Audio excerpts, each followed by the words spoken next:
This is the eucalyptus, rainbow eucalyptus grown from seed that Laura has purchased and grown. And these are lychee trees that Laura also grew this year. And a raisin tree, Japanese raisin tree. Lots of other stuff on its way. This is a tray of Simpibevums.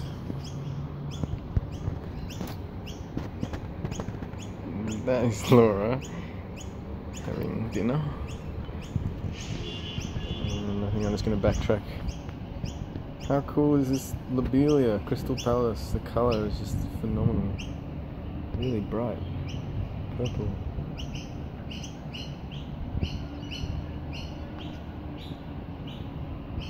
Fan aloe vera, spectacular. And this thing, it's also looking very cool. And there's a caterpillar in here somewhere which is lost deep inside the jungle of succulents. This thing's flowering off its head. And so is this.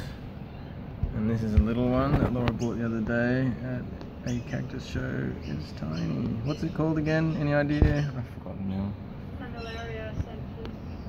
Hemilaria sensus. Mammillaria. Mammillaria. Ooh, very interesting. Oh, and these are like cork oak, a branch off a cork oak tree that I found at the Arboretum in Canberra. That's very cool. I chopped them up.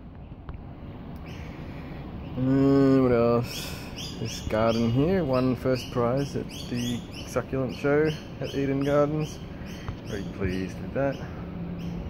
Ooh, yeah, and oh yeah, blueberries. Oh, and this, what's this called again? Oh, that's looking lovely. Your Copper Beach. That's awesome. All the new foliage is really soft and fluffy and soft, and it's hardening off down the bottom here. And right next door, our blueberry shrub, which is going gangbusters. Like, wow, look at all these blueberries. And not only there, like down low, look at the sizes, and like that is already, that's almost finger size, right? That one there is fingertip size.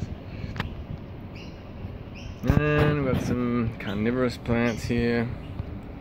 A Venus flytrap, which actually caught a fly the other day. I think that's in there. You see that?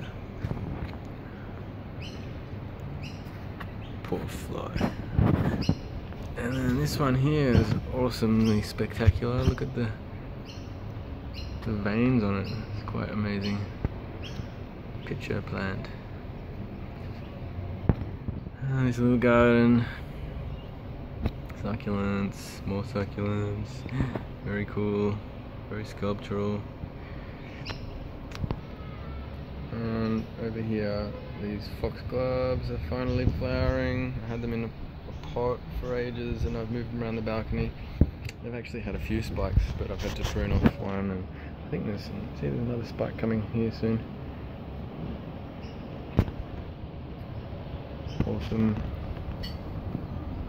And there's some tomato trees, tomato plants flowering now. We've got like a whole bunch of pots, 1, 2, 3, 4. And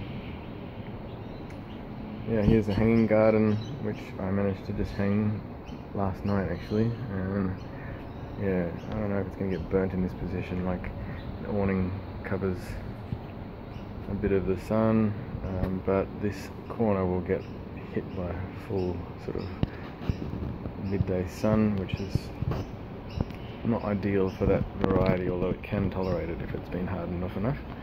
And yeah, it's doing alright actually. Considering the thickness of this garden bed, it's about 5 centimeters of soil, and all these plants are just sort of floating and surviving in minimal amounts of soil, which is pretty cool. There's some interesting like shade succulent varieties in here. Very slow growing, most of it. Shallow root systems that don't need a lot of care or water. I do water it sort of a couple of times a week at least.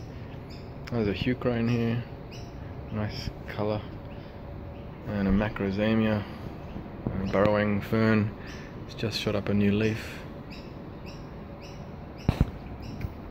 And back corner here, yeah. Oh, there's a few other little orchidy sort of things picked up around the place. They're not doing super anything spectacular. So that's just about it for the garden tour today. Except there's one more plant inside, Monstera, which I took as a cutting, and it's now like going bonkers in the pot in the house, which is alright. And considering the size of the pot, there's a fair bit of foliage. I mean, the actual pot is like, and the roots are amazingly crawling all over the house. But yeah, that's it.